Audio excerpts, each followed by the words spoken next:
Hey guys, so I wanted to share a little tip on something that I found. I was trying to put a shore power connection and I wanted to put it in a spot on the vehicle that would be easy to get to if we were ever at a RV park or campground.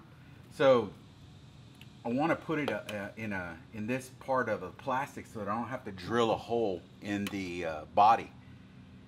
Well, the hard part is getting it from here, getting it inside the vehicle. And on the 2019s, there's actually a hole that's inside the body that you can fish the cord down into the fender and run it out the back. Inside the body, it's a small hole ahead of the angle on the inside the body. There's a small hole ahead of the corner of the van. So what I did is I removed this piece, which has these little clips here, got it loose, pulled the back piece off of the bumper. Actually, I had to pull the bumper part.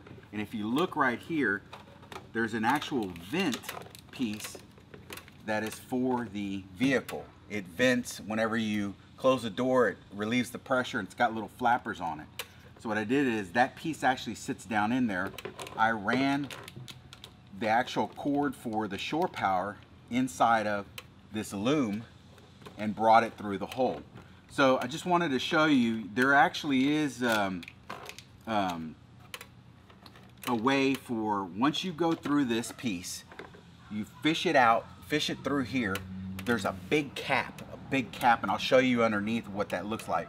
Pull that cap off and you can actually stick your hand in and fish it up into the hole that's inside the cab. What I used was a piece of marine grade wire. I fished it opposite way through here, put it through here, and then I pulled this this shore power line, this Noco connection through, and I actually already put the loom on it. That way I could fish it all through at once. The only reason I'm using the loom is because I just don't want to get snagged on an edge or something. So I went ahead and made sure that this connection is loomed all the way into the cab. Let me get underneath now and I'll show you the connection, the opening in there. Be careful when you take these clips off because they did change them. I noticed on my 2016 the caps didn't have any kind of rubber seal or anything. Looks like on the 2019s they actually have a piece of black seal, like a gasket around each clip.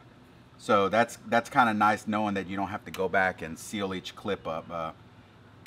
Might have to later, but we'll see. But anyways, let's go underneath and I'll show you where that cap is. So here's the hole in the rear quarter panel of the chassis of the van. It has this little cap on here, and before on our 2016 we just put the Noco in here, covered the cap. Whenever we'd get to a spot where we needed shore power, we'd pull the cap off, pull this out, and plug in here. Shimmying down there at night was a pain, so that's why I wanted to relocate it to the bumper. There is a sensor on the bumper for your, if you have the option for your, when it detects a vehicle coming up on your side. So you got to be careful where you put that, where you put this at, where you put the actual connection at. But fish the line through here, and about right here up into the body, it'll get you past that corner. So that way you won't see any kind of wire coming through there. You can pull this cap off, fish it through, and go up in here. I'll show you inside where that spot is. So what I did is I took a piece of the marine grade wire and I fished it through here. And now I can pull this whole wire through with the covering on it into the hole. And what it does is it gets me far enough this way that I can actually go to my battery bank. So I'll show you the side that doesn't have the coil in it so you can see it better. So you can kind of see the hole that's down in there. I'll show you what it looks like when you have the wire already in it.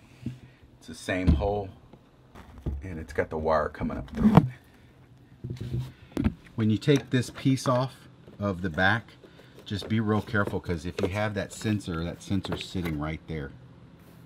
So now that I have the connection here, I can easily plug in shore power if I need it.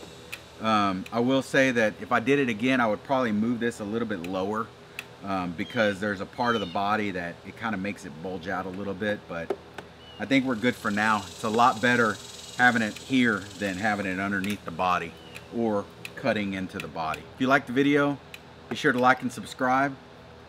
Talk to you soon.